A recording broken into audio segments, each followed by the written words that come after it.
Oi. Meus irmãos, eu saúdo a todos em nome de Jesus. Convido os irmãos para se colocar de pé e nós vamos orar nesse momento, iniciando a escola bíblica. Hoje nós estamos em classe única e nós estaremos louvando ao Senhor e o presbítero Arcanjo também, né? A classe aqui embaixo e Arcanjo lá na...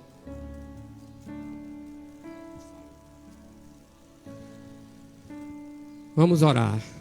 Senhor nosso Deus, nosso Pai que está no céu, nós te louvamos, Senhor, e te bendizemos pelo momento que o Senhor nos concede nesse instante de estarmos juntos, mais uma vez, Senhor, na tua presença, para louvar o teu nome, te engrandecer, Senhor, e estudar nessa manhã a tua palavra, aquilo que o Senhor tem para cada um de nós. Senhor, abençoa cada irmão que chegou aqui, Senhor, com o coração disposto, aberto para ouvir a tua palavra.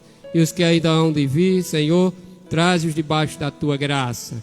Seja conosco, Senhor, nos abençoa, nos guarda e nos ensina nessa manhã.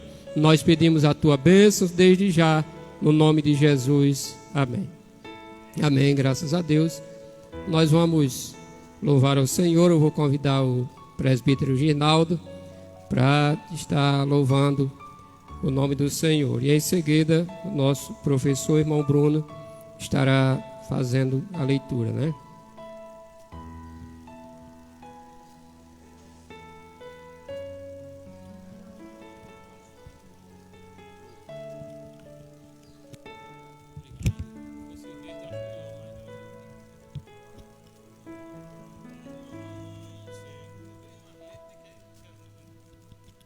Também tenho o prazer de saudar a todos em nome de Jesus.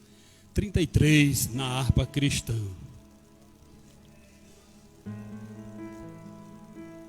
Com tua mão segura bem a minha, pois eu tão fraco sou, ó Salvador, que não me atrevo a dar nenhum só passo sem teu amparo, meu Jesus Senhor.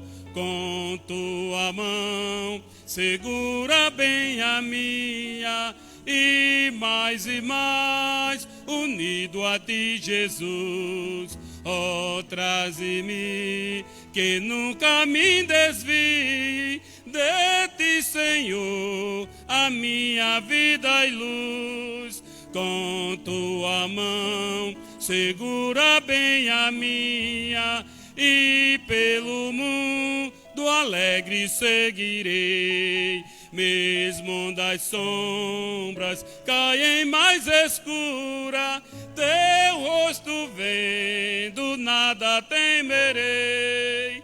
E se chegar à beira desse rio que tu por mim quiseste atravessar, com tua mão segura bem a minha, e sobre a morte eu hei de triunfar. Quando voltares esses céus rompendo, segura bem a minha mão, Senhor. E meu Jesus, ó, leva-me contigo para onde eu gozo teu eterno amor. Amém.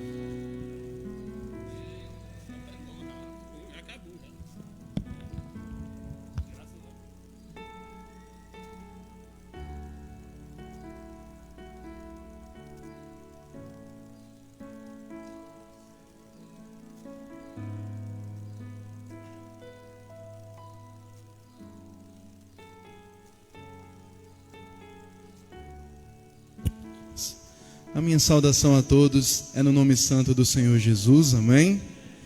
Vamos continuar adorando ao Senhor nosso Deus, primeiro domingo do mês, primeiro dia da semana, e não podíamos estar num lugar melhor do que na casa do Senhor nosso Deus.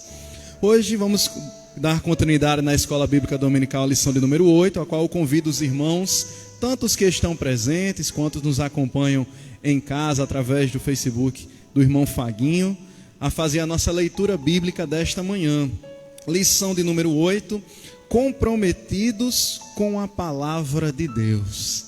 E a nossa leitura bíblica em classe se encontra na segunda carta de Paulo a Timóteo, capítulo de número 2, versículos 14 ao 19, e também na segunda carta de Pedro, capítulo 1, versículos 20 e 21.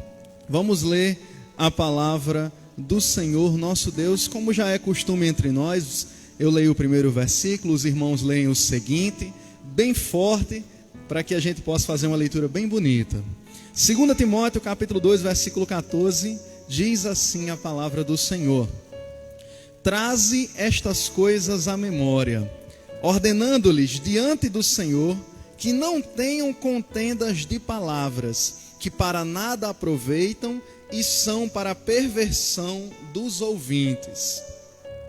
Procura apresentar-te a Deus aprovado, como obreiro que não tem de que se envergonhar, que maneja bem a palavra da verdade. Mas evita os falatórios profanos, porque produzirão maior impiedade.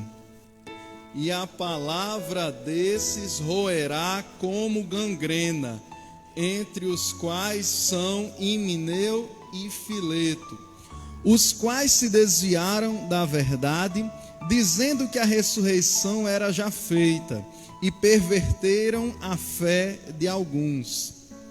Todavia, o fundamento de Deus fica firme, tendo este selo: o Senhor conhece os que são seus, e qualquer que profere o nome de Cristo, aparte-se da iniquidade. Sabendo primeiramente isto, que nenhuma profecia da Escritura é de particular interpretação. Todos, porque a profecia nunca foi produzida por vontade de homem algum, mas os homens santos de Deus falaram inspirados pelo Espírito Santo. Amém. Vamos orar. Senhor meu Deus e meu Pai, te dou graças nesta manhã, por mais essa oportunidade de começarmos não somente a semana, mas o mês na tua casa, na tua presença. Nós chegamos até aqui, meu Deus, com a saúde que o Senhor tem nos dado. E desde já quero te agradecer por cada livramento, pela tua boa mão que tem sido conosco. E peço que o Senhor continue a abençoar a sua igreja, tanto os irmãos que estão presentes aqui no templo, quanto eu peço a tua bênção para os irmãos que estão acompanhando de casa. Tu és o Deus de perto, mas tu és também o Deus de longe. Tu és o Deus que está neste templo, mas também tu és o Deus que chega em cada uma das casas dos nossos irmãos e dos nossos amigos por causa da tua misericórdia. Tu és o Deus que adentra os hospitais, tu és o Deus que adentra as prisões, tu és o Deus cujo Espírito é santo, bendito, gracioso, e é quem nos enche de sua gloriosa presença nesta manhã. Por isso te adoramos. Abençoa essa escola bíblica dominical, cada ministração que haverá de ser feita, o desenrolar de cada participação, e que haja edificação no meio do teu povo. Assim eu te oro, meu Pai, já te agradeço em nome de Jesus. Amém. Graças a Deus. Amém. Graças a Deus. Nós vamos dar continuidade à nossa escola bíblica. Como já foi dito, a lição de número 8, comprometidos com a palavra de Deus. E o texto áureo diz assim: bem-aventurados os que ouvem a palavra de Deus e aguardam. Lucas 11 e 28 é o nosso texto áureo. E daqui a pouco nós estaremos ouvindo os nossos professores que estarão ministrando. Irmão Bruno, que estará falando sobre a autoridade da Bíblia, e o presbítero Marcílio Reginaldo, que estará com os seguintes pontos. O ponto 2 é o zelo pela doutrina. O 2 também é o irmão Bruno. 1 e 2, O irmão Bruno vai falar sobre a autoridade da Bíblia e o zelo pela doutrina. E o presbítero Marcílio daqui a pouco estará falando sobre o cuidado quanto ao modismo. Mas enquanto isso, nós vamos louvar ao Senhor e eu vou convidar o grupo Cedro, né, que estará louvando ao Senhor com o cântico. Nós estaremos celebrando ao Senhor, cantando e adorando ao nosso Deus nessa manhã. E aproveitando, enquanto o grupo Cedro estiver cantando, nós vamos recolher as ofertas. Os irmãos que trouxeram as suas ofertas estarão louvando ao Senhor com ela, né? Com a sua oferta, enquanto o grupo Cedro estiver cantando. Nós trazemos a nossa saudação em nome de Jesus.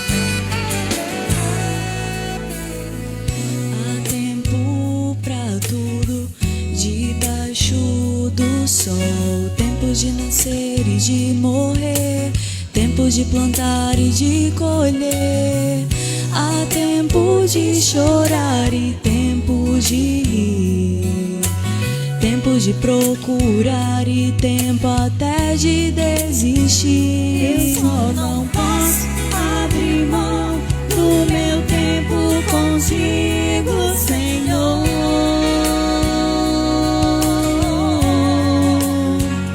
Eu só não posso abrir mão do meu tempo de adorador.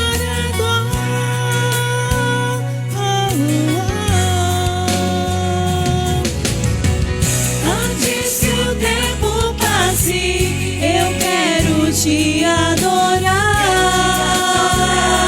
Senhor.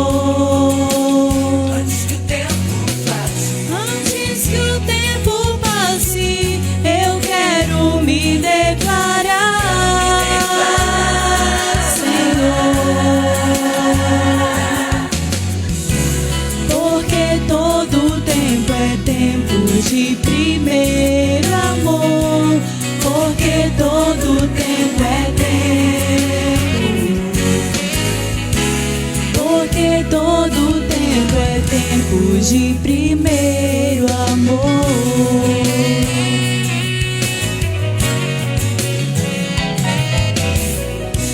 Tempo de chorar e tempo de rir, tempo de procurar e tempo até de desistir. Eu só não posso abrir mão do meu tempo contigo, Senhor.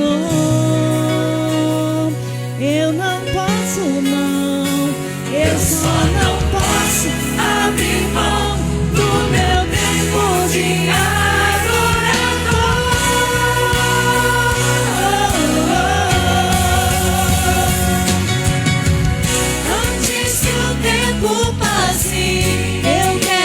te adorar, Senhor. Antes que o tempo passe, eu quero me declarar, Senhor. Porque todo tempo é tempo de primeiro amor, porque todo tempo é tempo,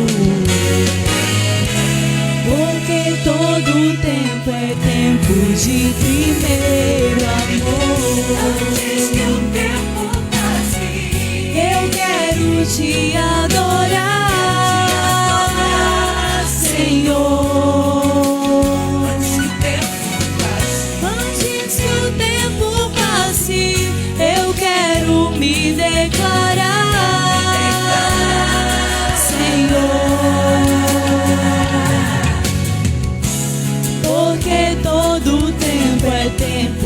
de primeiro amor, porque todo tempo é tempo, porque todo tempo é tempo de primeiro amor, tempo de primeiro amor, tempo de primeiro amor. Amém. Muito bem, damos graças ao Senhor por tudo. E agora nós convidamos o nosso professor Bruno Jefferson. Ele estará falando sobre a autoridade da Bíblia e o zelo pela doutrina. E nós estaremos acompanhando o estudo da palavra do nosso Deus.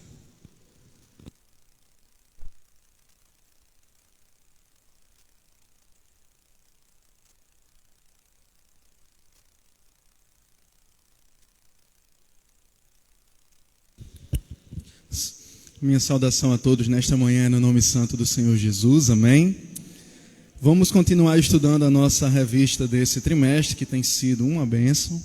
Estamos tratando sobre o verdadeiro pentecostalismo. Essa é uma doutrina muito maravilhosa, da qual a nossa igreja faz parte, se interessa, ensina e crê.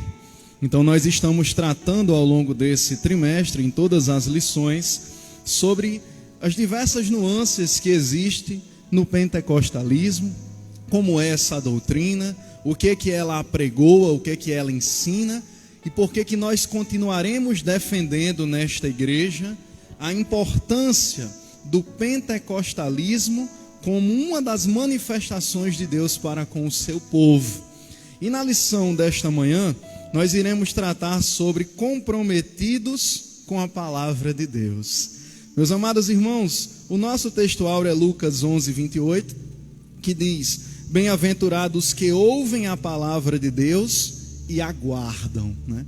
Esse texto áureo é muito especial, justamente por nos ensinar que de nada adianta sermos somente ouvintes da palavra, se não formos aqueles que guardam essa palavra em nossos corações, para não pecarmos contra o Senhor.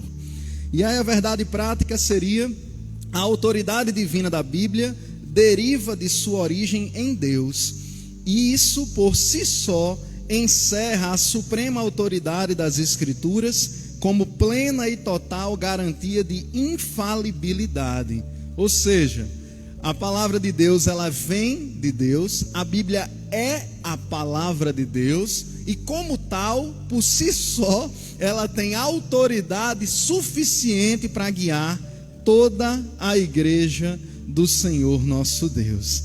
Então nós cremos nessa Bíblia que ela é infalível, inerrante e mais atual do que o jornal que vai sair no dia de amanhã. Nós cremos que a Bíblia não contém falhas. Nós cremos que a Bíblia ela não é aquela que contém a palavra de Deus, mas ela é a própria palavra de Deus. Então nós iremos defender nesta manhã que o compromisso que o crente deve ter é com a palavra de Deus. Quando Paulo escreveu a Timóteo em sua segunda carta, ele estava escrevendo para Timóteo como um pastor ensinando a um outro pastor que estava em treinamento. Quando Paulo escreveu a 2 Timóteo, cheio do Espírito Santo, como Paulo foi um homem de Deus cheio do Espírito Santo, sabia que a sua morte estava próxima, né? Ele imaginava que seus dias aqui na terra de ministério estavam perto de acabar. E aí ele resolveu deixar para Timóteo, seu filho na fé, inúmeros conselhos que deveriam ser observados para que Timóteo aprendesse a ser um pastor segundo o coração de Deus. E um dos propósitos de Paulo ter escrito a Timóteo a sua segunda carta foi justamente isso: ensinar de pastor para pastor como cuidar do rebanho de Deus em meio a tempos que Paulo chamou de trabalhosos. Quando ele escreveu 2 Timóteo no capítulo 3, ele vai falar de tempos trabalhosos. Irmãos, esses tempos que o apóstolo Paulo falou naquela época se repetem nos dias atuais. Vivemos em meio a homens amantes de si mesmos, pessoas que são orgulhosas, soberbas, mentirosas, mais amigos dos deleites que amigos de Deus, sem afeição natural. E aí nesse capítulo 3 de 2 Timóteo, Paulo traz uma série de qualificações de pessoas que compõem esse grupo de pessoas que tornam os dias atuais tempos trabalhosos. E o conselho de Paulo para Timóteo, que é o mesmo que dá para a nossa igreja hoje, é: desse tipo de pessoa, afasta-te. Nós devemos nos aproximar, escute, de quem nos aproxima da palavra de Deus.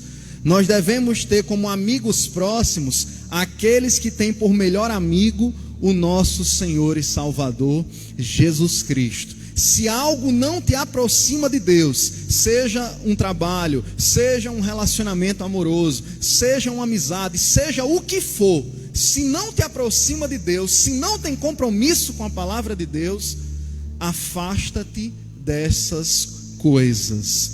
Nós aprendemos pela autoridade que há no nome do Senhor Jesus, que toda presença de Deus na vida de alguém emana do conhecer a Deus e ter intimidade com Ele. E a forma primeira de nós conhecermos a Deus é através da sua palavra. Por isso, amados irmãos, Paulo teve todo esse cuidado de escrever pelo menos 2 cartas a Timóteo para que ficasse claro, para que ficasse nítido na mente de Timóteo, que haveriam muitos falsos mestres tentando modificar a genuína fé que advém do nosso Senhor Jesus. Ora, se na época de Paulo tinha todo tipo de gente já ensinando todo tipo de heresia, de modismos, de crendices populares, hoje não é diferente, né? O presbítero Marcílio vai falar mais na frente sobre esses modismos. E isso, infelizmente, muitas das vezes tem infiltrado a igreja cristã de um modo geral, quando os irmãos, por vezes, se deixam levar por esses ventos de doutrina. Mas é por isso que é importante escola bíblica dominical. Por isso que é importante culto de doutrina, para que nós possamos defender que os ensinos genuínos só podem vir da palavra de Deus. Então, o primeiro objetivo específico da nossa lição desta manhã é justamente afirmar a autoridade da Bíblia Sagrada. Meus amados irmãos, o que é autoridade? A autoridade é poder. A autoridade é ter condições de guiar outros num determinado caminho, é ter poder de decisão, é ser um guia, é ser uma bússola. Pois é justamente isso que a Bíblia é na nossa vida. Ela é o nosso guia, ela é o nosso manual de fé e prática, ela é poder de Deus para a salvação de todo aquele que nela crê. Louvado seja o nome do Senhor Jesus. Então nós entendemos e defendemos que toda autoridade vem da Bíblia Sagrada. A autoridade que a igreja tem para evangelizar, a autoridade que a igreja tem para anunciar o ID do nosso Senhor Jesus, a autoridade para repreender enfermidades, a autoridade para expulsar demônios, a autoridade para receber a manifestação dos dons e a produção dos frutos do Espírito. Tudo isso advém do ensino da palavra de Deus. Então o primeiro objetivo específico é afirmar essa autoridade da Bíblia. Segundo objetivo que a gente vai tentar alcançar nessa manhã é mostrar o zelo pela boa doutrina.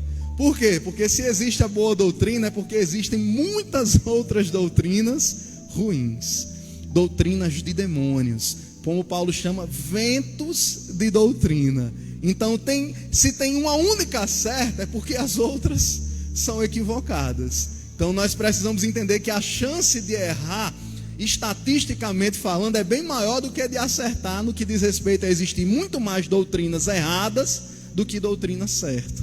E qual é a doutrina certa? É a que advém da palavra de Deus. E o terceiro objetivo que vai ser alcançado nesta manhã, através da exposição do presbítero Marcílio, vai ser pontuar os cuidados quanto aos modismos, né? Todos estamos conscientes que nós somos uma geração cheia de modismos, cheia de mimimi, cheia de Maria vai com as outras, como diz um ditado popular. E aí nós vamos aprender nesta manhã o perigo que é tudo isso.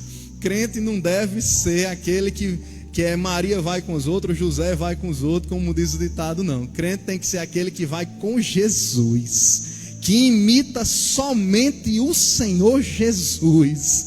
Você pode até ter um irmão que é referência para você, que você quer imitar a fé, que você se inspire, que tem um bom testemunho, não tem nada de errado nisso, mas que o seu exemplo de fé, que o seu ídolo único seja o nosso Senhor e Salvador Jesus Cristo, e não há outro. Então o primeiro ponto da lição dessa manhã é falar sobre a autoridade da Bíblia. E aí cabe muito bem um dos 5 solas que foram defendidos na Reforma Protestante do século XVI.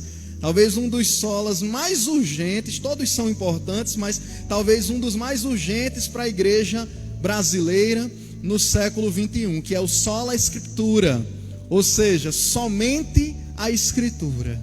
Nós defendemos, tal qual os reformadores reafirmaram no século XVI, Martinho Lutero, Zwinglio e tantos outros, que defenderam que toda autoridade somente tem como emanar da Bíblia Sagrada. Nós defendemos isso, e parece até óbvio a gente ter que repetir isso, mas é porque tem outras agremiações religiosas que defendem que a autoridade não é somente das Escrituras. E aí nós temos vários exemplos. A Igreja Católica, a Apostólica Romana, como eles falam, elas defendem a autoridade da Bíblia, mas também da tradição.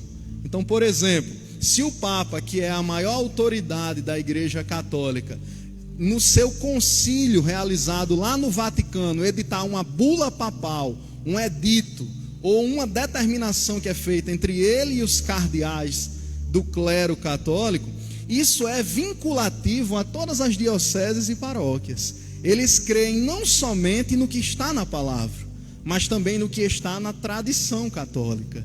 Então o Papa, não sei das quantas, que defendeu determinada coisa, para eles é como se fosse algo canônico, inspirado.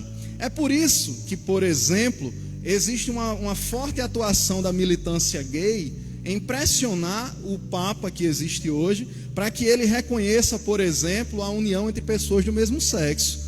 Por que isso? Porque se o Papa lá em Roma, o Papa lá no Vaticano disser que é permitido, que não é pecado, que é legal, que a igreja recebe e aceita, e que não é errado, todas as igrejas católicas teriam que se submeter a essa decisão papal, porque o Papa, segundo o catolicismo, é o vigário de Deus, é o representante de Cristo. Então eles fazem essa militância para fazer pressão para que a Igreja Católica reconheça, porque ela tem muitos adeptos pelo mundo, Perceba o perigo que é quando a gente coloca a nossa vida na direção não somente das Escrituras, mas de outras coisas. Então a Igreja Católica crê na Bíblia? Sim, crê na Bíblia, mas não somente nela. Na Bíblia, na tradição, nos concílios realizados no Vaticano, nas decisões papais e etc. Nisso nós diferimos deles. Nós não cremos na tradição, nós não cremos no que um pastor determinado disse que viu, ou na experiência em particular que ele teve. A nossa única regra de fé e prática, na qual nós nos submetemos e nos submeteremos sempre, se chama Bíblia Sagrada. É a regra de fé e prática que nós seguimos e morreremos seguindo. Outros exemplos de denominações religiosas que não creem somente na Bíblia é, por exemplo, as Testemunhas de Jeová. Eles usam uma tradução da Bíblia editada pela Sociedade das Torres de Vigia, uma tradução do Novo Mundo. Eles também usam uma revista que é muito difundida entre eles, chamada Revista Sentinela. Então, para eles, os ensinos contidos na Bíblia, cuja tradução deles é diferente da nossa, e nessa revista A Sentinela, para eles é verdade absoluta, para eles é canônico, para eles é o que tem que ter seguido. Nós não cremos assim. A autoridade que nós cremos é somente da Bíblia Sagrada, Os Mormons, que é a Igreja de Jesus Cristo dos Santos dos Últimos Dias, que tem templos belíssimos aqui no estado, como um muito bonito que tem lá em Mossoró, eles não creem somente na Bíblia. Eles têm a Bíblia, mas eles têm também o livro de Mórmon, que é um livro com uma série de doutrinas que foram deixadas pelo seu fundador Joseph Smith e outros de seus seguidores que trazem orientações para a vida na igreja. Que fique claro, irmãos, eu estou dando alguns exemplos apenas para explicar que nós nos diferimos destes grupos religiosos, porque para nós só aceitamos o que está na Bíblia. Daí o conceito dos crentes bereanos, os crentes de Bereia. Eram os irmãos pregando, os apóstolos pregando, e sabe o que os crentes de Bereia faziam? Era o irmão pregando e os crentes de Bereia, peraí, deixa eu ver se o que ele está dizendo está aqui nas escrituras, se essa profecia está se cumprindo mesmo, se isso que ele está dizendo não contraria o texto sagrado. Eles eram conferindo, né, para ver se tinha validade na Bíblia, porque todo ensino que contraria as escrituras não é um ensino que vem de Cristo. O ensino de Cristo, ele está alinhado com as escrituras sagradas. Você quer saber se uma profecia é de Deus ou não? Por exemplo, perceba se ela passa pelo crivo da Bíblia Sagrada. Perceba se o que fora profetizado está alinhado com os ensinos da Bíblia Sagrada. Porque se assim não for, não é de Deus. Então a nossa regra é a Bíblia. Defendemos a autoridade da Bíblia. Por isso, sola Escritura, ou seja, somente as Escrituras. Martinho Lutero defendeu isso no século XVI. Nós continuamos defendendo isso no século XXI. Quanto às outras literaturas que existem, todas elas podem possuir falhas. Até mesmo livros cristãos que são feitos em cima da palavra de Deus. São livros que podem conter falhas, porque não são livros infalíveis. Foram escritos por homens e mulheres como nós, mas que não são 100% inspirados por Deus, né? Eu não sou daqueles que defende que não se deve fazer leituras cristãs. Uma vez eu estava evangelizando em Severiano Melo e eu me lembro de uma disputa, de uma discussão que eu presenciei entre dois irmãos, que um estava dizendo, eu creio só na Bíblia, e o outro dizia, eu creio na Bíblia, mas eu também estudo alguns livros por autores cristãos que foram feitos a partir da Bíblia. E eu dizia para eles que isso era uma discussão tola, né? Claro que a nossa Bíblia é o único manual de fé e prática que nós temos, mas isso também não nos impede de fazermos leituras de livros cristãos. Agora a gente precisa ler livros cristãos entendendo que eles não são infalíveis, que pode sim conter erros nessas literaturas. Quer um exemplo disso? Irmão Bruno, qual é a melhor Bíblia na sua opinião? A Bíblia de estudo eu estou falando. Para mim, a melhor Bíblia de estudo que tem é a Bíblia de estudo pentecostal, né? Para mim é a melhor de todas. Eu tenho várias. Gosto muito dessa e gosto muito da Bíblia de aplicação pessoal, né? São duas Bíblias fantásticas, né? Agora, por que eu estou falando isso? Porque eu entendo que uma Bíblia de estudo, ela é uma Bíblia escrita nos seus originais, comentada por alguém. Agora, quando eu leio os comentários, eu sempre leio com um olho no peixe e outro no gato, né? Olhando o comentário e comparando com o ensino da Bíblia nos seus originais. Então a Bíblia de estudo é muito bom você ter, mas é bom você ter ela entendendo que os comentários do estudo servem para explicar melhor o conteúdo da Bíblia, mas podem conter falhas, né? Então Bíblias que eu não indico de estudo, Bíblia de Genebra, pelo amor de Deus, não compre, né? Muito sem futuro. É uma Bíblia que tem um teor que entende completamente errado a doutrina relacionada à eleição e predestinação, né? Bíblia MacArthur, não indico. Todas as Bíblias que são, de um modo geral, 100% calvinistas, eu não indico, porque são Bíblias que contrariam a sã doutrina e a doutrina da nossa igreja, que é sã também, né? Então, amados irmãos, eu estou dando essa pincelada para explicar que os nossos fundamentos são pentecostais. Nossos fundamentos são daqueles que se alinham com os que creem com a atualidade da manifestação de todos os dons do Espírito. assim o Espírito Santo queira conceder à igreja. Mas nossa vida não é baseada somente na experiência. A nossa vida é alicerçada na palavra de Deus. Entendemos que a experiência é importante, mas a experiência sem o conhecimento e a prática da palavra, ela não se sustenta. É por isso que a gente vai ver, quando o presbítero Marcílio for falar, que existem inúmeros modismos, coisas que vêm, coisas que vão, que está na moda por um tempo, mas depois, né, presbítero Marcílio, some, desaparece, não se sustenta por muito tempo. Por quê?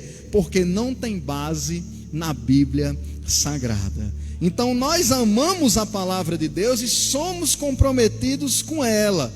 Nós cremos que a revelação inspirada da Bíblia, inerrante, infalível, terminou com o período apostólico. Ou seja, quando o cânon da Bíblia foi fechado com os seus 66 livros, sendo 39 no Antigo Testamento e 27 no Novo, nós defendemos que ali encerrou a palavra inspirada de Deus de forma inerrante. Ou seja, se alguém chegar hoje aqui na igreja e dizer: ei, descobri um livro novo na Bíblia, ou alguém chegar aqui e dizer: ei, a minha Bíblia é melhor do que a sua, porque a sua tem 66 livros e a minha tem 73, como é, por exemplo, a Bíblia Católica, que tem 7 livros a mais do que a nossa. Nós não cremos que os livros que existem além desses 66 sejam inspirados.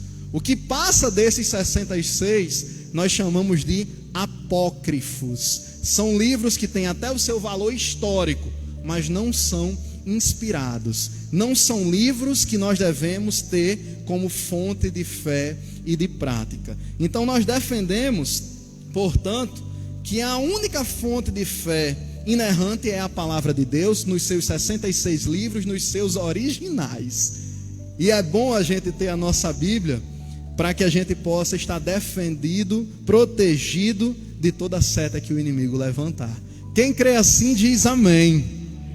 Então nós continuamos a defender que nós também não somos deístas, né? É o subtópico 3 desse primeiro ponto que eu estou falando.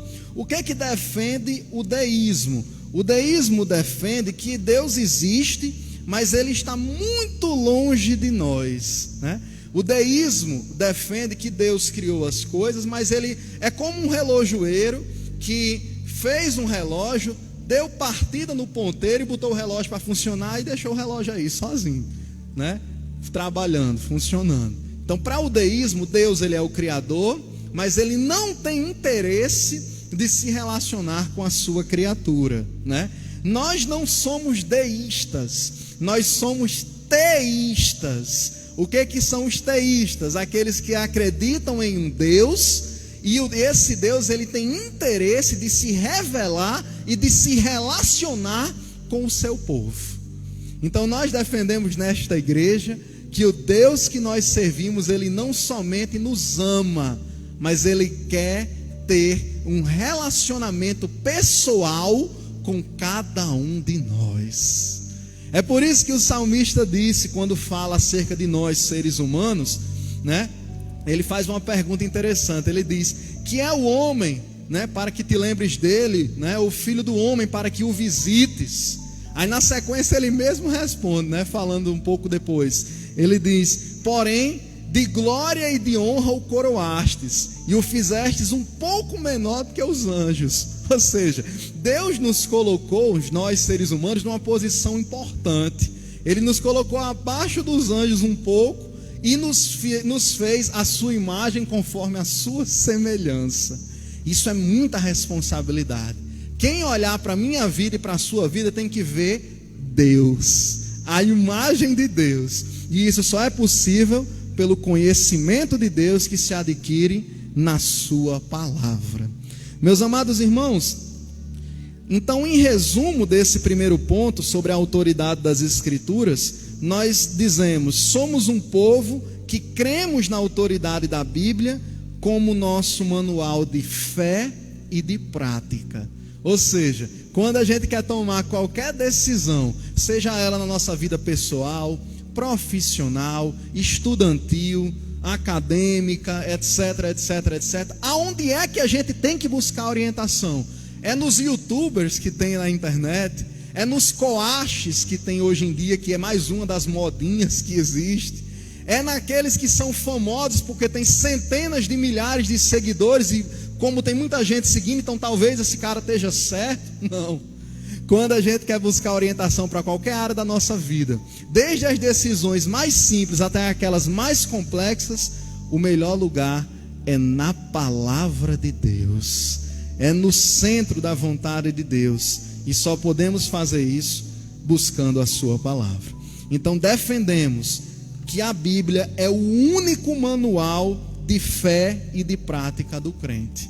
Se alguém lhe apresentar alguma outra literatura como se ela fosse inerrante e infalível, seja anátema, como diz a Bíblia, desconsidere, não receba. E tudo que você ouvir de pregação, de louvor, de apresentação artística, do que quer que seja que esteja sendo ofertado a Deus, analise se tem a ver com a palavra. Nem tudo que reluz é ouro, diz um certo ditado.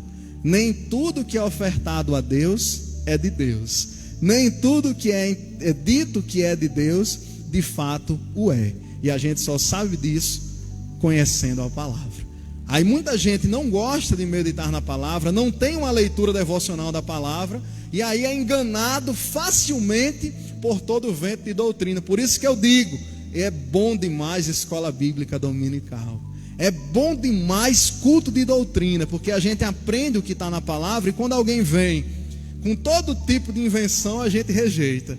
É por isso que a gente não compra vassoura de R$1.000 ungida. É por isso que a gente não usa o lencinho em cima não sei das quantas. É por isso que a gente não usa o óleo que vem da fonte não sei das quantas, a água do Mar Morto, o sapatinho de fogo, né? A gente não usa esse tipo de coisa. A gente não crê em horóscopo, a gente não tem medo de rasga-mortalha. Por quê? Porque nós cremos na palavra. A sorte do crente é a palavra, é o nosso alicerce, é o nosso fundamento. Então toda autoridade só vem da Bíblia. Meus amados irmãos, dando continuidade ao nosso ensino nesta manhã, o tópico 2 desta lição vai falar sobre o zelo pela doutrina. E o que venha a ser zelo? Zelo é cuidado. Zelo é observar, é respeitar, é temer para que não faça errado. Então quando você tem zelo por alguma coisa, você quer cuidar daquilo, você se importa com aquilo, você respeita aquilo.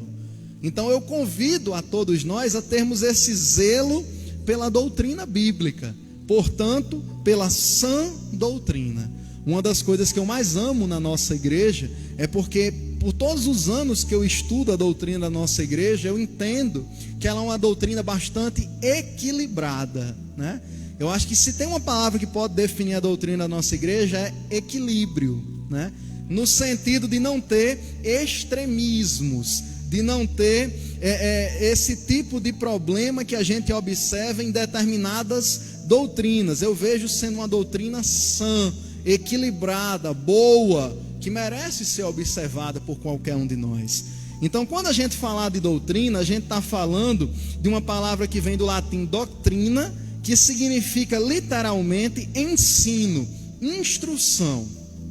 Então uma escola bíblica dominical é um culto a Deus onde é ensinada a palavra de Deus, né? Doutrina significa justamente isso, ensino, instrução. Por isso que a gente não vai abrir mão dos cultos que a gente sempre realizou desde a gênese dessa igreja, que são cultos de doutrina, de ensino ou de instrução, que normalmente são nas quintas-feiras à noite. Por quê? Porque entendemos que sem a sã doutrina, os crentes vão fraquejar na fé, né? E aí, meus amados irmãos, nós aprendemos que essa doutrina cristã bíblica, ela foi reafirmada na reforma protestante que houve no século XVI. O que estava acontecendo no século XVI, quando os pré-reformadores e na continuação os reformadores eles erigiram a reforma protestante. Estava acontecendo todo tipo de falcatrua, de barganha, de comércio com as coisas espirituais. Vocês conhecem pela história da igreja, pela história tradicional, secular, o que houve, né?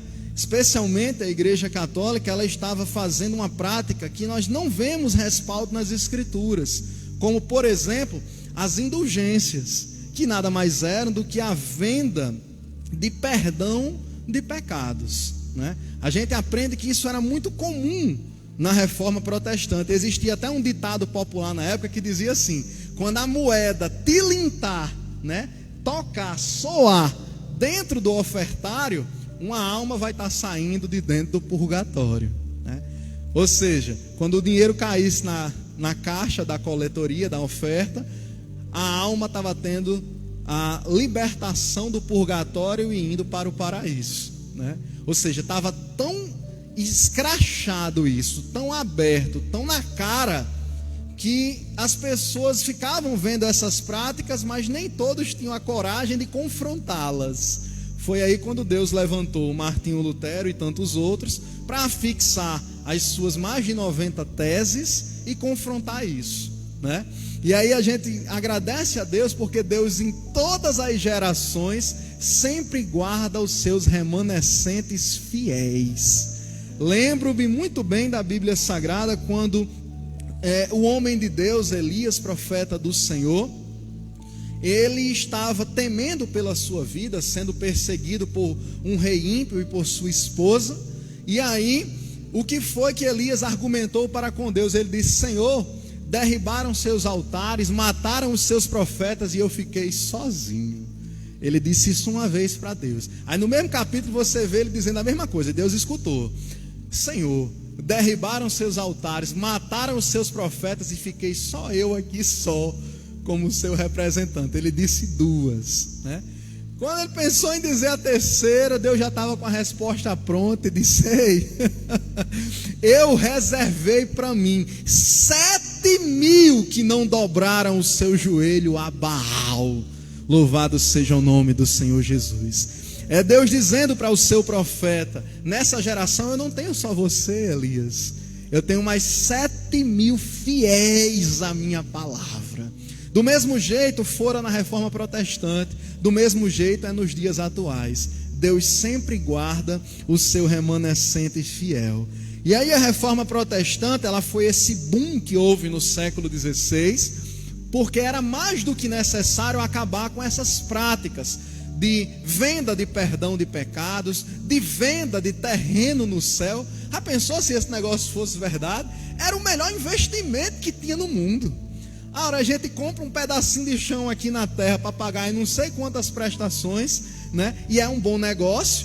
Avalie se realmente fosse verdade a gente poder comprar um terreno no céu. Irmão, valia a pena você vender o seu carro, a sua casa, a roupa do seu corpo, o que fosse para comprar, nem que fosse 1 metro quadrado, porque seria no céu.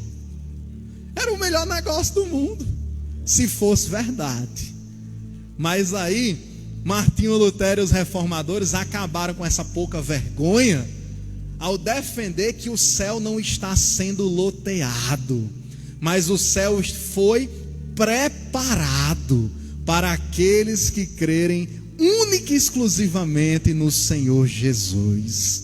Então a gente defende, meus amados irmãos, a termos esse zelo pela doutrina que foi reafirmada na reforma protestante. Não cremos em purgatório. Nós cremos que depois da morte se segue-se o juízo. Nós não cremos que o dinheiro pode perdoar pecados, porque ao Senhor ou do Senhor já são todo o ouro e toda a prata, como disse o profeta Ageu. Minha é a prata e meu é o ouro, diz o Senhor dos Exércitos. Ele não precisa do nosso dinheiro. Nós defendemos que a sã doutrina é a que reside na salvação pela graça. Pela graça sois salvo, por meio da fé. E isto não vem de vós, é dom de Deus. Então não podemos pagar por um pedaço no céu ou pela salvação. Nós podemos tão somente crer que a morte de Jesus na cruz foi suficiente e eficiente para perdoar os pecados de todo aquele que nele crê. Louvado seja o nome de Jesus. Então a nossa doutrina, ela é muito sã, ela é alinhada com a Sagrada Escritura. Por exemplo, na nossa igreja, nós cremos, sim, no Pentecostes, na atualidade dos dons, todos eles, assim o Espírito Santo queira o dar ao crente. O crente que é salvo, obviamente, que buscar o Espírito Santo e pedir ao Espírito Santo, se o Espírito Santo quiser, porque a Bíblia diz que ele dá os dons para aquilo que é útil, concede ao crente. O 1, 2, 3, 9, todos os dons, se for o caso. Assim o Espírito Santo queira, na sua soberania, conceder. Na nossa igreja nós cremos que haverá um período em que a igreja será arrebatada. Nós estamos inclusive aguardando esse arrebatamento em breve, pode ser hoje. Você que me escuta aí através do Facebook do irmão Fagner, saiba que nós devemos aguardar o arrebatamento hoje. Nós estamos esperando isso agora. Talvez não termine nem essa escola dominical e o Senhor Jesus arrebate a igreja dele. Louvado seja o nome de Jesus. Então nós defendemos isso. Defendemos nessa igreja que após o arrebatamento dela vai começar a grande tribulação. Então faz parte da nossa doutrina crer sermos pré-tribulacionistas. O que é isso? Que o arrebatamento da igreja vai acontecer antes, por isso pré, da grande tribulação. O Senhor arrebata a igreja, começa a tribulação aqui na terra. É também do feitio dessa igreja crer na autoridade e na igualdade em poder e em essência, tanto do Pai, quanto do Filho, quanto do Espírito Santo. Nós cremos, portanto, na Trindade Santa, que são 3 pessoas distintas, mas um só Deus. Nós cremos nesta igreja no milênio literal de 1000 anos. Nós cremos nessa igreja que o Senhor Jesus voltará para nos buscar e voltará para julgar todas as nações e os ímpios no julgamento do grande trono branco. E eu poderia passar a manhã inteira falando de pontos em que a nossa igreja crê de forma doutrinária. Mas em suma eu quero dizer para vocês, a doutrina que nós defendemos, ela é sã, ela é sadia, ela é boa de ser observada. E por isso nós professaremos isso até o último dia das nossas vidas. E aí nós aprendemos também, pela própria história da igreja, que além da Bíblia Sagrada, muitas denominações cristãs, elas costumam por vezes fazer credos ou confissões de fé, né? O credo seria algo mais genérico, mais geral, e uma confissão de fé seria algo mais específico, mais detalhado, né? Então existem ao longo da história inúmeros credos, né? Credos que defendem, por exemplo, a Trindade Santa, credos que defendem Pai, Filho e Espírito Santo, credos que defendem a autoridade da Bíblia Sagrada. Existem vários de forma bastante genérica, que a gente pode encontrar facilmente numa pesquisa rápida na internet.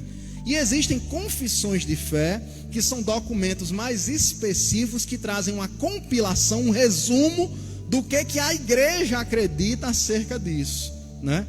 Mas de forma bem geral, tanto o credo quanto a confissão de fé, eles têm que ter base na Bíblia Sagrada. Louvado seja o nome do Senhor Jesus.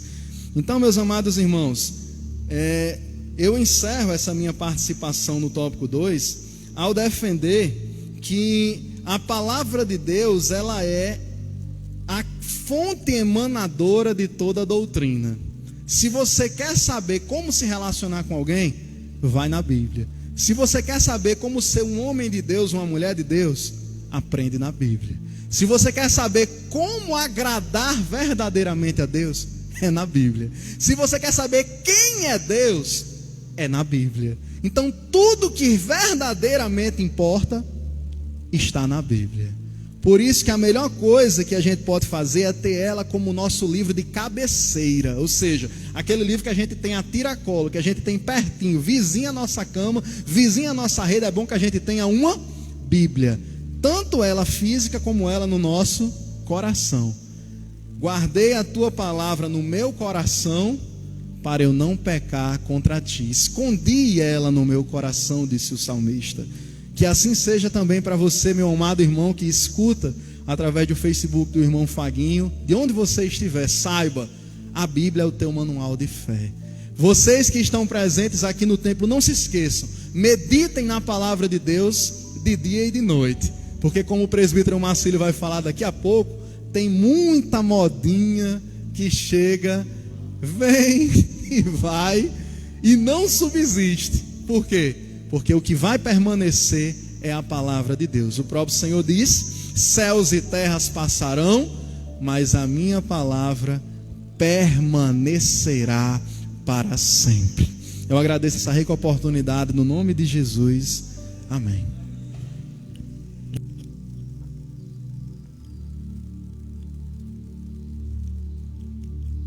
Amém. Graças a Deus. Está aí, portanto, a explanação do primeiro e segundo ponto, a nossa lição, a síntese do primeiro tópico. Diz assim: somos um povo que cremos na autoridade da Bíblia para a nossa fé e prática. A síntese do tópico 2, a nossa confissão de fé não é de autoria particular, pois expressa o pensamento e a vida da igreja. Esse documento é submetido às Escrituras e está em conformidade com elas. Deus abençoe nosso irmão. Daqui a pouco nós estaremos ouvindo a explanação do terceiro ponto com o presbítero Marcílio, que vai falar sobre o cuidado quanto aos modismos. Antes disso, nós estaremos ouvindo o grupo Cedro. Vai cantar mais um hino de louvor e em seguida o presbítero Marcílio trará a explanação do terceiro e último ponto da nossa lição de hoje.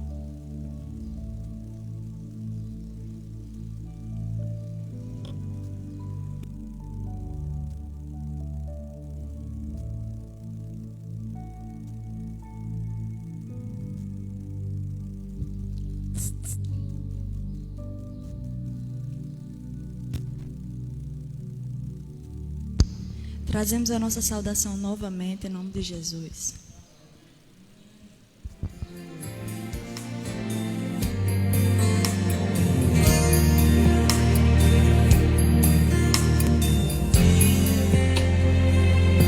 Não quero chamar tua presença como muros do meu coração.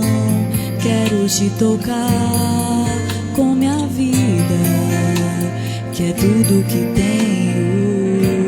Eu não quero ser um adorno que beija tua face e some. Eu quero estar aqui, quero estar amando tua casa. Quero amar-te mais do que amo, amar-te mais o que posso, amar-te mais o que vejo, cantar com as batidas do teu coração. Quero te entregar tudo que tenho, te adorar como criança, encontrar o caminho e transbordar de tua presença.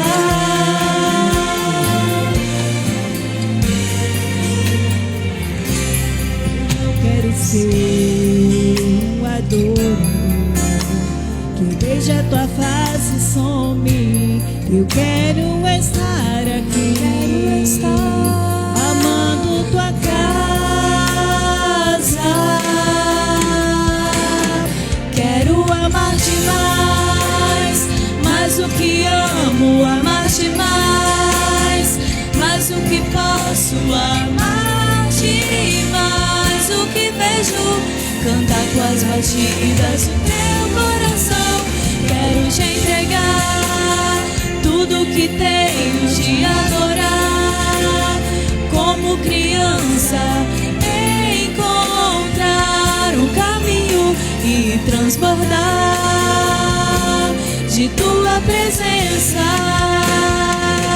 Meu desejo é te adorar, pra sempre te adorar, com a vida te adorar, Senhor.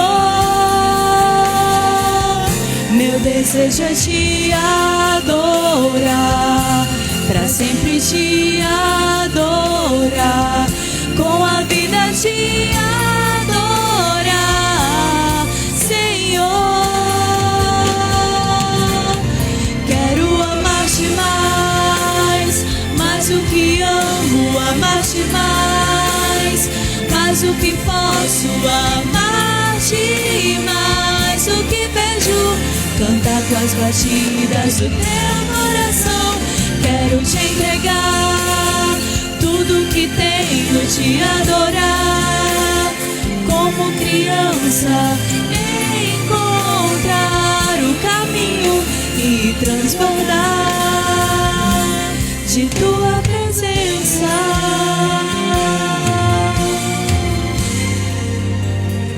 Amém.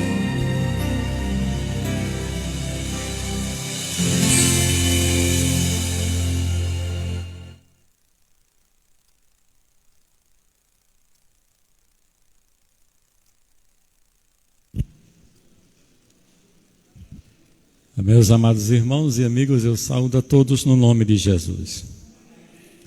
Graças a Deus por esta oportunidade de mais uma vez aqui na casa do nosso Deus trazermos a palavra do conhecimento e a palavra do crescimento para o viver cristão aqui na terra. E esta lição de número 8 traz realmente o que é interessante para nós nos últimos dias, defender a doutrina do Pentecoste, o verdadeiro pentecostalismo, que é viver em novidade, apresentar a Deus as suas primícias da vida espiritual, o melhor para Deus. E nós só temos condições de apresentar o melhor para Deus se estivermos comprometidos com a sua palavra. A base do viver cristão, a base das nossas lutas e a base das nossas vitórias é a palavra de Deus, vivendo-a pelo Espírito Santo. E aqui nós entendemos que para sermos cristãos temos que ter esse compromisso, compromissos que excedem a todo entendimento. E o professor Bruno falou muito bem dessas questões do primeiro ponto: a autoridade da Bíblia, o zelo pela doutrina. E nós, com muita aquiescência, queremos falar aquilo que o Senhor colocar em nosso coração. Cuidados quanto aos modismos. Os modismos, o que são modismos?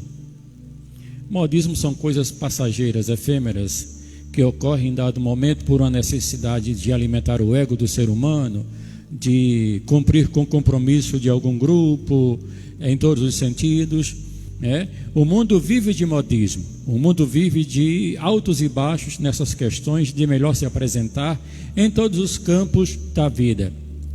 Como se não bastasse, a igreja também foi alvo e ainda é alvo dos modismos religiosos, modismos de épocas, modismos que vêm surgindo de tempo em tempo. Mas foi assim nos dias dos apóstolos, conforme nós lemos? Não tinha tanto modismo, tinha uma oposição. Antes, na igreja do Senhor Jesus Cristo, aqui na carta escrita a Timóteo pelo apóstolo Paulo, e a carta escrita por Pedro no capítulo 1 fala claramente como era o texto e o contexto dessa posição no passado. como por exemplo aqui, antes de entrar propriamente na questão do modismo, para dizer as mudanças, antes se introduzia, não era uma comparação, um simulacro de doutrina na igreja, se queria introduzir uma oposição. Aqui em Timóteo, capítulo 2, versículo 2 e também o 17, diz assim: e a palavra desses moerá como granguena, entre os quais são Himeneu e Fileto. Esses dois camaradas, combinado com um outro chamado de Alexandre, fizeram oposição. A Bíblia diz que eles eram pessoas de dentro da comunidade cristã, pertenciam à igreja, só que eles não aceitavam a doutrina, só que eles não tinham interesse de defender o evangelho pregado por Paulo. Paulo dizia: eu sofri muito com Alexandre, o latrueiro, que não aceitavam a doutrina da ressurreição de Jesus Cristo, e dizia que aquilo que é espiritual é bom e aquilo que é material é ruim, e não aceitava por causa da doutrina dos gregos, que dizia que é impossível um corpo ressuscitar, um corpo voltar à vida. E esse Alexandre, o latrueiro, ele foi o primeiro a colocar uma oposição às doutrinas ali que Paulo pregava nas igrejas. E por isso o apóstolo Paulo orientou a Timóteo: olha, maneje bem a palavra contra esses que são como gangrenas, que são como pessoas que não conhecem a verdade e que estão aí a enganar as mentes nécias. Então o apóstolo Paulo dá esse endereço, dá essa motivação, que para vencer os opositores da palavra de Deus, somente manejando bem a espada do Espírito. E Alexandre, era interessante que ele defendia a doutrina dos homens, em oposição à doutrina das Sagradas Escrituras, a doutrina dos apóstolos. E muitas vezes eu costumo ressaltar que os nomes combinam muito bem com a personalidade de quem possui. E o nome Alexandre, liturgicamente, biblicamente, ou então morfologicamente, significa defensor dos homens. O nome Alexandre significa defensor dos homens. Então ele trazia o estigma de defender aquilo que era dos homens, do que é da terra, e não aceitava a doutrina da ressurreição, não aceitava que Jesus Cristo havia ressuscitado, e começou a introduzir. E para fazer isso, aí ele colocou a doutrina de fábulas antigas na igreja. Por isso que trouxe muito males. Antes, a oposição à palavra de Deus era nesse sentido. Alexandre e Himeneu e Fileto foram os três maiores opositores da igreja primitiva. E hoje é o simulacro de doutrina, né? O faz de conta de doutrina, né? Não tinha um modismo naquela época, não. Ou era sim ou era não. Ou aceitava a doutrina de Cristo, da ressurreição, do arrebatamento, do viver cristão, ou não. Ou adorava os deuses gregos, ou adorava os deuses romanos, ou adorava o imperador, ou morria, ou ia para a fogueira, ou ia para a cova dos leões, ou ia para as arenas, servir de espetáculo, ou morria a fio da espada, ou era queimado vivo. Essa era o contexto da igreja primitiva em relação à palavra de Deus, em relação ao seu posicionamento. Mas agora não, é o modismo. Vamos fazer de conta que é. Vamos fazer de conta que desse jeito dá certo. Aí se inventa, né? Aí eles tomam um partido nesse modismo e começam a introduzir coisas que não está na doutrina. Apresentar fogo estranho, coisas que... Por exemplo, você quer uma moda muito grande que está atualmente? A gente tem que citar certas coisas, da mesma maneira que nos criticam por sermos pentecostais, a mesma coisa que apontam contra nós o seu dedo, dizendo que isso era só para os dias dos apóstolos. Eu vou dizer outra coisa aqui também. não é somente as igrejas tidas como tradicionais, mas também as igrejas tidas como os neopentecostais, que extravasaram, saíram do fio da meada, saíram do caminho e agora querem voltar como os Gálatas. Uma igreja, o templo de Salomão, o candelabro, a arca da aliança e não sei mais o que, tudo isso é regressão.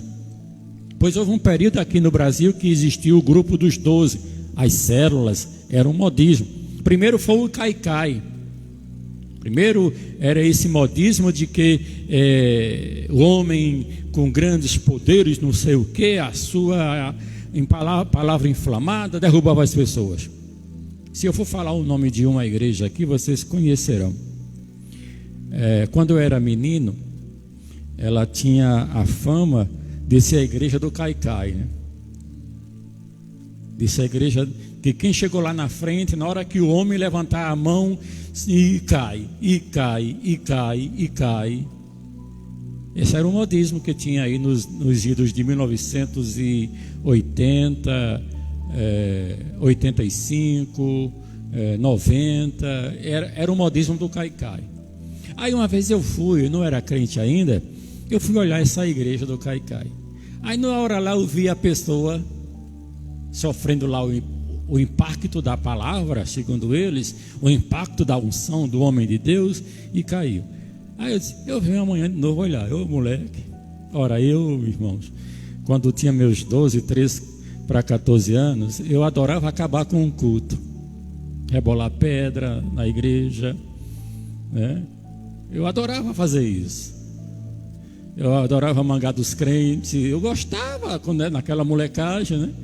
Os cultos lá da Assembleia de Deus na rua 1º de Maio, nas antigas, eu pegava a banda de tijolo e rebolava no telhado da igreja, né?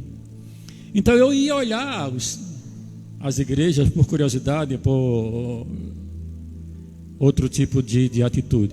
Aí eu fui um dia, vi esse ato. Foi outro dia, vi novamente o mesmo ato. Eu vou a terceira vez. Fui a terceira vez o mesmo ato. A mesma pessoa caiu 3 vezes dentro da igreja. O modismo. Aí depois nós descobrimos que moleque, menino, sabe de coisa. Ele começa a conversar. Aí os próprios que estavam lá dentro diziam: é o pastor que combina com ela para ela cair. Então o modismo, nós temos que tomar cuidado com o modismo. Foi citado aqui que estão vendendo vassoura, estão vendendo sal, estão vendendo óleo, estão vendendo água do Rio Jordão, né? Isso é o modismo que nós temos que tomar cuidado. O nosso cuidado com a doutrina deve ir além do combate ao modismo e servir para defender a nossa fé das seitas e heresias. Porque agora não é mais confrontar, agora é se fazer parecer. Existia uma propaganda nos anos 95, 98, que tinha um shampoo chamado Denorex. Parece remédio, mas não é. Era shampoo que combatia a caspa. Aí a expressão era essa: parece, mas não é. No modismo, nas igrejas, parece com a verdade, mas não é. Parece que é correto, é base bíblica, mas não é. Parece, mas não é. O que o Senhor quer que nós entendamos nesta manhã é que tenhamos a condição de persistir na doutrina verdadeira. Não há nenhuma mudança a mais, nenhum acréscimo a mais para se fazer contra isso. O que é modismo? Modismo, essa palavra dá ideia do que está na moda. Tem aí a moda de tudo, né? No campo teológico, são ventos de doutrina que vêm e vão, Efésios 4:14, que tem um caráter efêmero e passageiro, que nada aproveitam. Essas, em outras palavras, são inúteis e inapropriáveis. Quem não se lembra do dente de ouro? Orou e apareceu um dente de ouro. Meu irmão, você acha que Deus está preocupado em tirar um dente cariado da sua boca e colocar um dente de ouro? Deus não está preocupado, Deus não quer fazer isso não. Deus quer que você tenha um coração. É tanto que Ele diz que quer que nós tenhamos em nosso vaso de barro o ouro da sua glória, o ouro da sua presença, o ouro da sua manifestação gloriosa, o ouro da presença do Espírito Santo em vasos de barro. Vai trocar um dente com cárie por um dente de ouro. Agora, se for milagre trocar um dente velho por um dente novo, eu creio. Um coração velho por um coração novo, eu creio. Trocar o sangue para quem está com diabetes por um sangue novo, eu creio. Trocar todo o seu sistema nervoso abatido e sobrecarregado pelo pecado, eu creio. Eu creio nos milagres que a palavra de Deus nos ensina. Agora, esse tipo de modismo não combina com as Sagradas Escrituras. Do dom da unção do caicai. Houve também um período aqui no Brasil que era também a unção do leão, o rugido do leão, não era? O rugido do leão, né? Houve também no período do modismo aqui no Brasil, escreva uma carta para Deus. Teve esse modismo também. E um certo dia eu cheguei na igreja, na Assembleia de Deus, a gente tem que falar, que temos que evitar. Não foi por isso que eu saí de lá, não. Eu combati o modismo. Cheguei lá na oração das 9, estava lá uma irmã dirigindo lá a oração, e de repente no final da oração disse: irmão, Deus está me dizendo que você agora tem que escrever uma carta. E traga essa carta para cá, coloque aqui dentro desta caixinha, porque no final nós iremos queimar essa caixa, queimar essas cartas, e Deus vai resolver o seu problema. Eu disse, e eu vi isso numa matéria veiculada nos meios evangélicos, que estava surgindo essa moda de escrever uma carta para Deus. Aí eu não aguentei não, eu fui lá na frente e repreendi na hora, porque nós não vimos isso na Bíblia, não vimos isso nas Escrituras Sagradas, de escrever uma carta para Deus, e quando você pode contar e tudo mais, e Deus vai resolver o seu problema. Houve um período também da regressão espiritual, que era um modismo que aconteceu na igreja brasileira. Você entrava numa sessão, tipo um culto, mas era uma sessão espírita, essa que é a verdade. Alguém com o uso de hipnotismo, dizia uma palavra-chave, hipnotizava você, e você contava todo o seu passado, mesmo como crente. E olha, se você não sentiu-se perdoado, perdoe. E a regressão espiritual não está na Bíblia. A Bíblia diz que Deus jogou os nossos pecados no mar do esquecimento.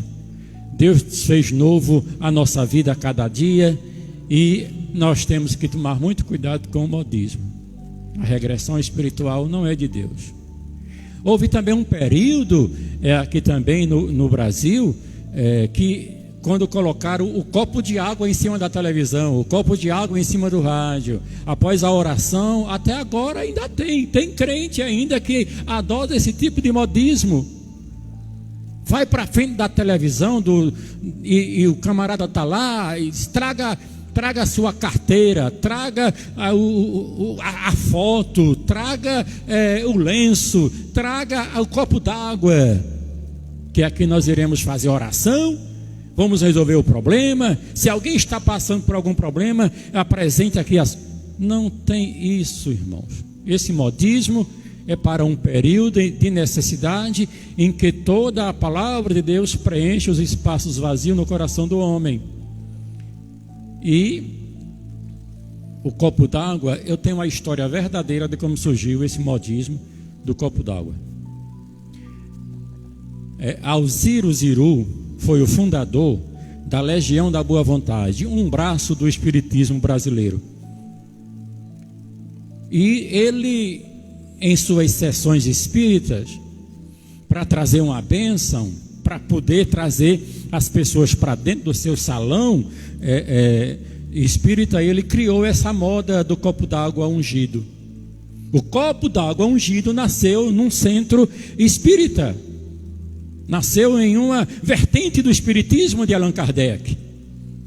E muitos crentes adotaram por muito tempo essa questão quando um pastor imitou o modismo de Alziro Ziru, a questão do copo d'água ungida.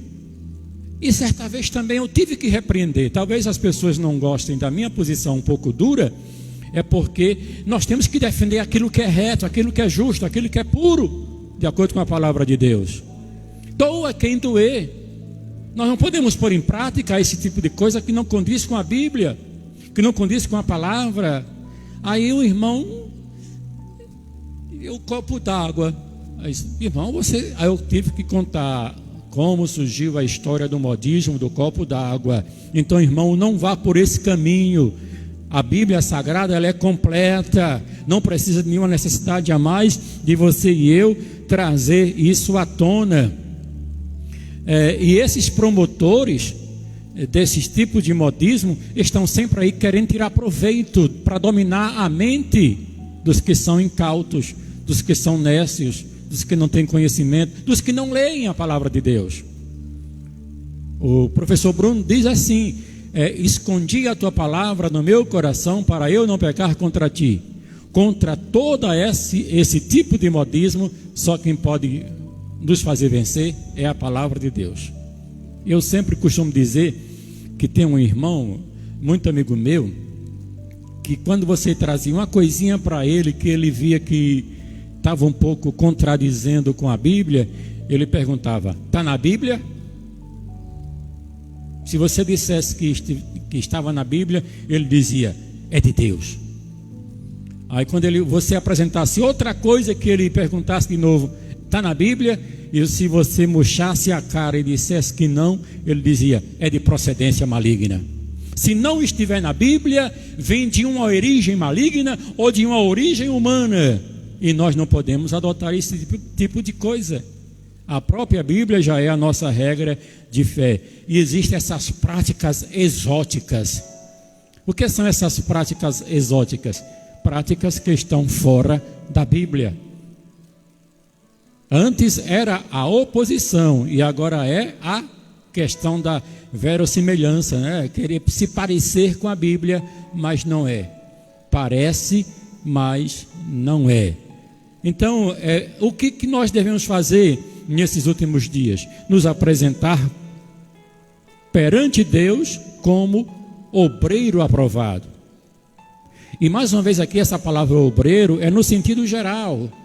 Obreiro aprovado é aquele que milita a causa do Evangelho, aquele que defende a palavra de Deus, aquele que está disposto a sofrer pela palavra de Deus, a entender que todos nós somos obreiros. O porteiro é obreiro, o irmão que senta no banco é obreiro, a irmã que senta no banco é obreira, o jovem que está na mocidade é obreiro, a criança que está no departamento de escola dominical, pelo entendimento da palavra, é um obreiro. Deus pode usar a criança, o jovem, o adulto, o idoso, é obreiro. Procura apresentar-te a Deus como obreiro aprovado, de que não tem de que se envergonhar. Não se envergonhe da palavra de Deus. Essa qualificação vem do Espírito de Deus, é quem nos impulsiona a ser um obreiro aprovado por Deus, para combater essas coisas, né? E o crente sabe. A Bíblia diz que nós não precisamos de um professor para nos advertir quanto proceder nesta vida, porque o professor do crente é o Espírito Santo. Por que é que estamos aqui na igreja, na escola bíblica dominical? Para juntos nós, de maneira coletiva, entender e termos um procedimento equilibrado enquanto cristão na terra, através da organização da igreja, através dos cultos que são convencionados para que nós professemos a nossa fé publicamente. E nós não podemos estar defendendo a nossa fé de qualquer maneira, certo? Então, obreiro, apresentar-se a Deus aprovado, significa estar disponível testado e aprovado por Deus e reconhecido pela igreja desde muito cedo a história do cristianismo, que a igreja enfrenta uma avalanche de heresia e aberrações. Antes era a oposição e agora são heresias, aberrações, coisas que fogem à lógica do humano. E o interessante é que essas coisas, quando são apresentadas, por ela ter uma ilógica, ser de maneira ilógica, aí a gente tem a tendência de acreditar, é de Deus, é de Deus. Por nós não compreendermos o contexto e como está sendo aplicado aquilo, a gente diz, olha, é de Deus, ele está falando o nome de Deus. Não, eu não posso ir contra isso. Mas o próprio Espírito Santo de Deus nos diz que nós devemos provar os Espíritos para ver se é de Deus. Foi dito que nem tudo que brilha é ouro, é verdade. E muita gente aí está comprando ou comprou gato por lebre, se passando por desentendido, tendo como um grande momento de você saber se é de Deus ou não.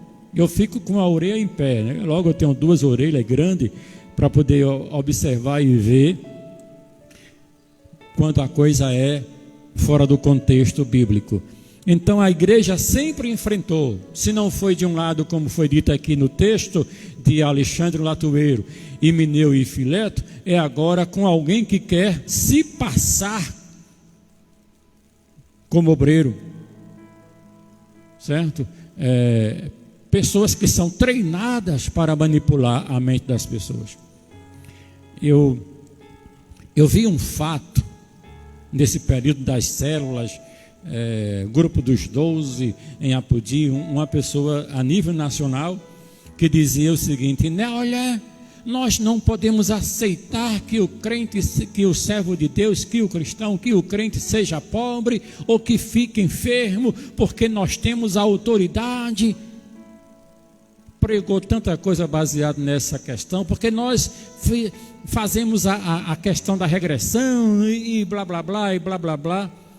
Aí quando foi um dia, depois que essa pessoa se movimentou muito nesse contexto das células dos 12, e que crente não pode adoecer, não pode passar necessidade, não pode ser pobre, enfermou. Ela enfermou. Ela foi acometida de um câncer. E quando foi constatado que ela tinha um câncer, para ela entrar nos hospitais de São Paulo, ela não entrava pela recepção, ela não entrava pela a porta da frente, ela entrava pela porta de trás, porque era uma pessoa de renome, muito reconhecida, era uma líder religiosa, era uma mulher. Não adianta nós escondermos a verdadeira palavra de Deus, porque ela vai lá e nos apanha de surpresa. Deus nos chama à responsabilidade. Então essa mulher, a Valnice Milhomes, foi uma das grandes opositoras da obra de Deus aqui na terra, ensinando doutrinas erradas. E ela foi acometida de câncer. Ela que pregava que crente não era para adoecer, porque Deus é isso, Deus é aquilo.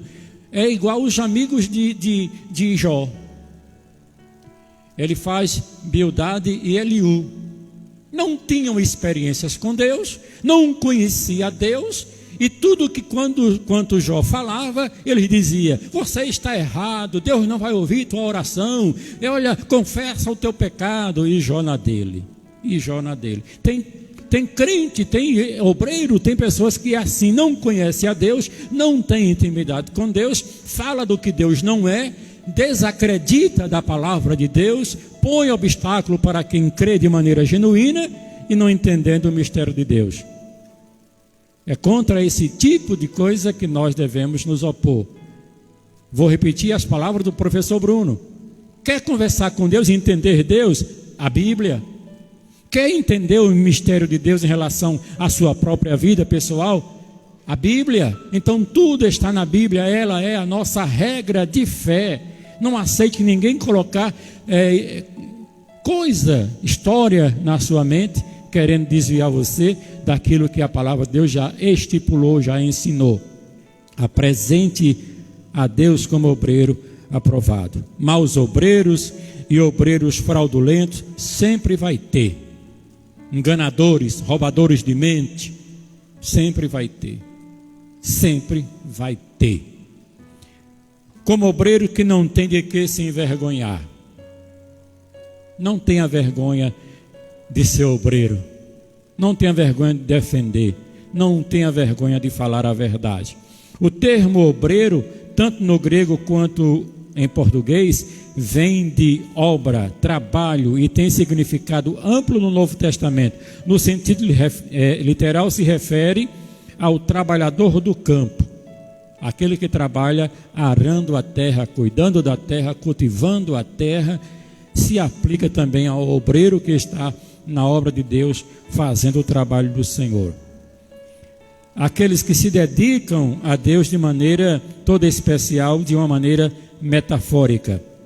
E de maneira geral, aos apóstolos, que também são oficiais na igreja do Senhor Jesus Cristo. E também o termo obreiro é para todos os cargos. O interessante é que aqui na nossa igreja tem um departamento de obreiras, né? Tem o conselho de obreiros. Não é só um conselho de pastor, não é só um conselho de bispo, não é só um conselho de diáconos, não é só um conselho de presbíteros, não é só um conselho de pessoas denominadas por seus cargos específicos. É conselho de obreiros, departamento de obreiras. Então todos nós estamos encaixados no que diz aqui a palavra de Deus, como obreiro que não tem de que se envergonhar. Não se envergonhe, pois o próprio Jesus fez o que fez, porque não teve vergonha de se dizer filho de Deus. Quando todo mundo dizia: ele é filho de Beelzebul, ele é filho não sei de quem, ele é filho do carpinteiro, ele é filho de... Ele não se preocupava com o que pensavam ao seu respeito. Ele tinha em mente que tinha uma missão a cumprir. Então não se envergonhe de ser chamado, de ser obreiro do Senhor. Seja aprovado. Que maneje bem a palavra. Certa vez, quando eu estava fazendo a faculdade de filosofia, um professor chamado Geraldo Carneiro, que eu não sei se ainda é vivo, ou se está aposentado, se está atuando lá no departamento de filosofia da UERN. Pense num camarada que conhece a Bíblia. Pense, o Geraldo Carneiro, professor de filosofia, conhece a Bíblia. Conhece, e quando ele tomou conhecimento que eu era crente, e que já era presbítero nessa época, ele disse: você... Ele fala assim, meio fino: você é crente, é? Você sabia que os extraterrestres estão escritos na Bíblia? Eu disse: rapaz, os únicos extraterrestres que estão descritos na Bíblia são os anjos, que não são da terra, são do céu. Eu disse: não estou falando disso não, estou falando dos extraterrestres. Olha, tem aquela passagem de Ezequiel que uma roda grande entra na roda pequena, ali é uma nave espacial. Assim como tem pessoas que leem a Bíblia para enganar os nécios, os incautos, assim também tem obreiros que não sabem manejar bem a palavra de Deus para dar resposta a essas pessoas. Ortomel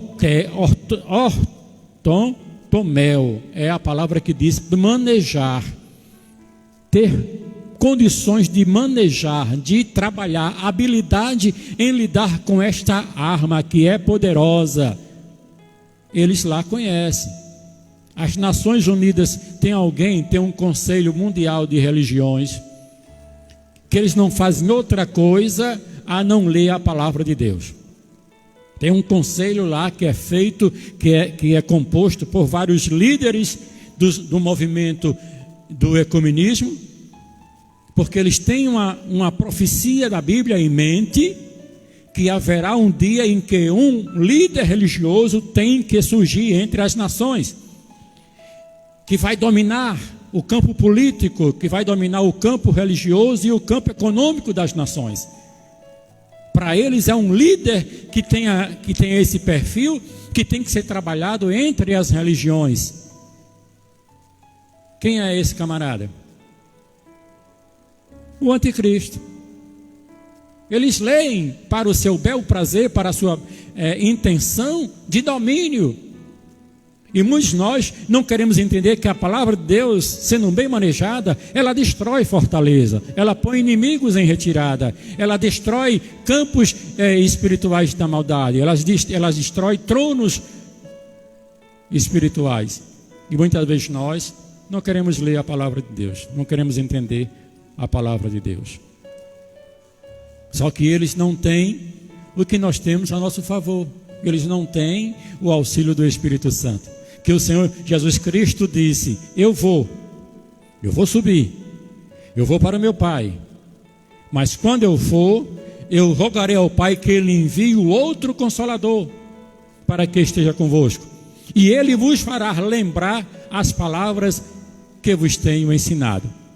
Então o obreiro, o crente, ele tem o auxílio do Espírito Santo para aprender a manejar bem essa palavra, a manejar bem o que a palavra de Deus diz, para estar tendo um compromisso mais sério com a palavra de Deus. Ela diz assim: a ideia é manter o curso correto. A palavra rara aparece em uma só vez no Testamento e 2 vezes na Septuaginta, que maneja bem a palavra da verdade. O emprego paulino dessa palavra é metafórico e muitas interpretações já foram apresentadas ao longo dos séculos. A preocupação de Paulo é com o ensino correto da palavra. É o ensino correto. Enquanto muitos estão aí querendo lê-la de maneira subterfugiosa, com subterfúgio, de maneira errada, a palavra de Deus deve ser manuseada para que a instrução, para que o ensino, para que a interpretação, ela venha de maneira correta. E a própria palavra diz, ela não é de particular interpretação. Se você manejar bem a palavra, você evita os modismos, que aqui nós citamos. Se você manejar bem a palavra, você evita os erros doutrinários. Se você manejar bem a palavra, você entende o que Deus quer contigo, o que Deus quer com a igreja. Ele citou aqui, o irmão Bruno citou aqui a igreja dos santos dos últimos dias. Ela tem uma coisa, irmãos, que o Senhor nos preveniu lá na sua palavra e que eles praticam. É o casamento por procuração. Lá eles praticam o casamento por procuração. Se você ama uma pessoa que já morreu, você pega uma declaração e uma procuração e casa nessa igreja por procuração com a pessoa mesmo morta. E o Senhor Jesus Cristo, deu a entender ao povo que eles ficaram preocupados como é que vai ser lá no céu. Vai ter casamento, porque um irmão aqui casou e a esposa morreu, o outro irmão assumiu, morreu também, o outro irmão assumiu, e assim por diante. Aí perguntou: Jesus, como é que vai ser lá no céu? De quem vai ser a esposa? Do primeiro ou do último? Aí Jesus disse: lá no céu não tem casamento. Lá no céu não tem essas coisas. Mas a igreja tem essa moda de casar por procuração, de batizar por procuração. Olha, se alguém da sua família não é crente, não aceitou Jesus, os mormons, não é nós. Batismo por procuração também. Meu Deus do céu! Veja como é que está a questão. E a gente tem que tomar cuidado para manejar bem a palavra. Então, meus amados irmãos, o ensino correto da palavra de Deus, com base numa exegese sólida, com uma aplicação para a edificação espiritual da igreja. Isso significa não fazer uso da palavra no púlpito para atacar algum desafeto entre os irmãos por meio de indiretas. O púlpito não é lugar de desabafo, é lugar de construir vidas. Então, que nós temos essa posição. O arauto que estamos fazendo nesta manhã contra esses falsos ensinos, esse modismo, é para evitar que nós venhamos a cair nos erros de falsas doutrinas, nos erros de falsos líderes, nos erros de pessoas que acham que o céu é um quadradinho, que ele vai entrar do jeito que quer, da maneira que quer e como o seu líder está ensinando. Não. A palavra de Deus diz que o caminho é estreito e a porta é bem apertadinha. Mas eu não duvido de alguém querer fazer como os faraós, construir uma pirâmide como sarcófago e colocar tudo que ele tem de material dentro da pirâmide, para quando chegar do outro lado da vida ele gozar a materialidade que ele teve aqui na terra, tudo que é material que teve aqui na terra. Estou vendo a hora alguém fazer caixão com gaveta para levar as coisas materiais que adquiriu aqui em vida. Estou vendo a hora mudarem a posição de tanta coisa, mas a Bíblia diz que não podemos mudar a palavra de Deus, nem acrescentar um J, nem colocar nenhum ponto no I. Veja a severidade que tem a palavra de Deus. Não podemos acrescentar o J, nem sequer colocar um ponto no I, e nem retirar dela. Então que o Senhor nos abençoe e nos ajude. Aqui fica a nossa palavra. Agora retorno ao nosso pastor Ivanildo, que está dirigindo a escola, para trazer os avisos em nome de Jesus.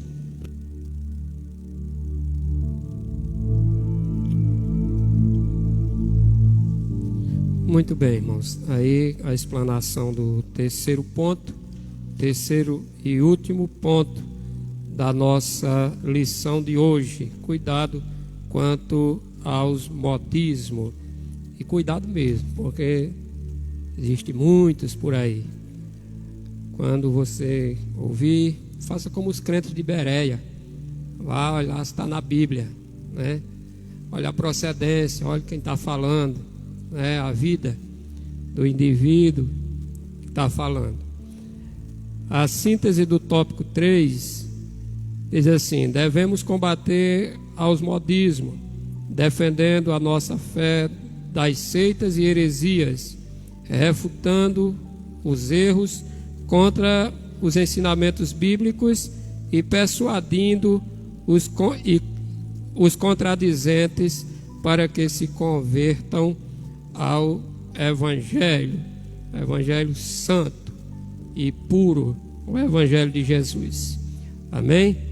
Então assim nós estamos chegando ao término da nossa escola de hoje, agradecendo ao nosso Deus pela oportunidade que tivemos aqui. À noite teremos o culto de Santa Ceia. Os irmãos estão de posse do boletim, e eu sei que não tem aí culto de Santa Ceia no boletim, mas haverá sim. O culto será de Santa Ceia. Foi só o pastor, quando foi fazer o boletim, ele esqueceu desse detalhe, né? Culto de Santa Ceia. E culto de abertura do mês da família. Então, culto de Santa Ceia e abertura do mês da família. Nós estaremos aqui participando da Santa Ceia, mas o pastor já corrigiu, né? E o culto será de Santa Ceia, nós estaremos aqui. Amém? Então vamos ficar em pé e vamos orar, encerrando o trabalho. Quero convidar os nossos irmãos que estão aí nos acompanhando através do Facebook do irmão Faguinho, estão nos acompanhando, convidar para estarem aqui à noite, participando conosco da Santa Ceia do Senhor. Nós estamos, irmãos, tomando todos os cuidados. Os irmãos não se apavorem, não tenham medo. Tudo está sob controle, né? E nós estamos na direção do Senhor. Então venha participar do culto, né? Participar da Santa Ceia, e assim o nome do Senhor será exaltado e será glorificado, né? Nós somos servos de Deus e Deus tem cuidado de nós. Repito, tudo está sob controle. Não tem esse negócio de eu ouvi alguém dizer: a igreja está cheia de coronavírus, de pessoas com o coronavírus. A nossa igreja é tão grande, tem tanta gente, tem aí meia dúzia, 7, 8 pessoas em isolamento. Alguns testaram positivo, outros estão suspeitos. Já estão todos, quase todos saindo do isolamento, tudo está bem. Então a nossa igreja é tão grande para a gente expressar isso. A igreja está cheia, né? Não está. Primeiro é que nós somos pessoas iguais aos outros, sujeitos a se contaminar iguais aos outros. Nós andamos por vários lugares, né? Não é a igreja está cheia, tem 6 ou 7 pessoas, né, que já as próximas semanas já estarão saindo do isolamento, se Deus quiser estarão conosco. Então está tudo sob controle. Não é porque a gente tem medo de vir para a igreja adorar o Senhor. Amém? Então nós vamos orar, e eu vou convidar o presbítero Arcanjo, nosso irmão presbítero Arcanjo, para orar e agradecer ao Senhor. E à noite, culto de Santa Ceia, se assim o bom Deus nos permitir.